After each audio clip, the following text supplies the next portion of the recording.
Conservative columnist Selena Zito sees a conundrum for congressional Democrats representing the GOP-leaning states that voted for then-candidate Donald Trump in the 2016 presidential election. Over the past year, these red state Democrats could have made an effort to work with the president and actually get things done for their constituents. According to Zito, a writer who consistently predicted during the 2016 election season that Trump was not getting his fair due in polling. Instead, she wrote in a Washington Examiner op-ed published Sunday, Democrats have decided to appeal to their progressive donors, who would ditch them in a minute if they even tried to work with Trump. Now, with the 2018 midterm elections just months away, some of these Democrats may soon face the consequences at the ballot box.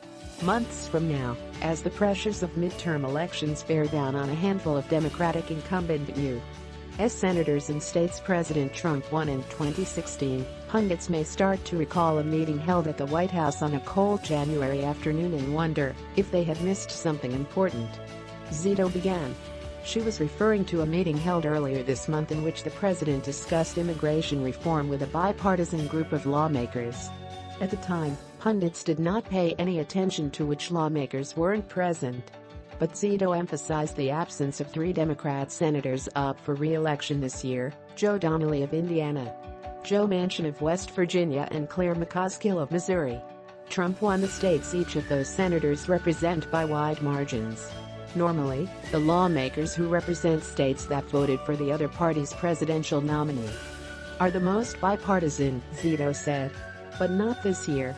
Instead, she thinks those senators have decided they want to count on high-dollar out-of-state donors from California and New York rather than appeal to their voters. Zito said this is just one instance of how Senate campaigns have become more national, with most campaign contributions coming from outside the state. The result, they focus on their real constituency, their national donor base. They, in turn, ignore the people in the states they represent, she wrote. But it's a risky calculation. There isn't one of those incumbent Democrats whose voters and members of unions in their states would not love to have them work with Trump on infrastructure. Zito asserted, as donors are essentially asking the red state Senate Democrats to win without doing the things your voters would like you to do.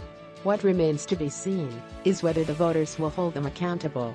They're gambling that Trump is so polarizing that there are no Trump voters available to them on a positive scale. They're thinking they're going to have to obliterate their opponent. Tear their opponent to shreds, she wrote. Zito indicated that the logic behind this gamble is flawed, as they would need a significant number of Trump voters to actually refrain from voting. Something she thinks is just not going to happen.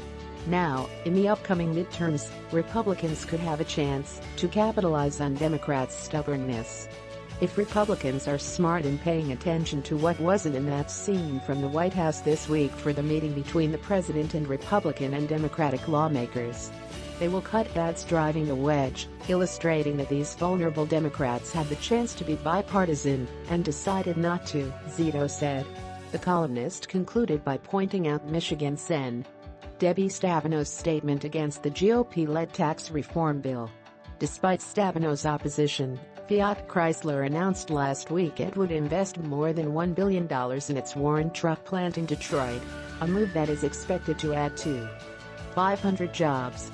Chrysler cited the tax reform bill as the driving force behind the decision. Though Zito made it clear she cannot predict the fate of Stabenow, who is up for re-election in 2018, she did suggest that the Michigan senator should consider the consequences of her calculation.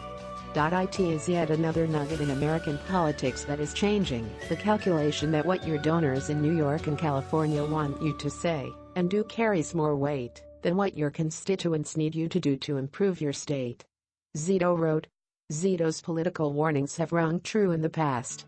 In the months leading up to the 2016 election, she continually wrote pieces arguing that states like Pennsylvania and Ohio could go to Trump, who would go on to win both states. What do you think? Scroll down to comment below. Tell me pretty lies, look me in the face, tell me that you love me.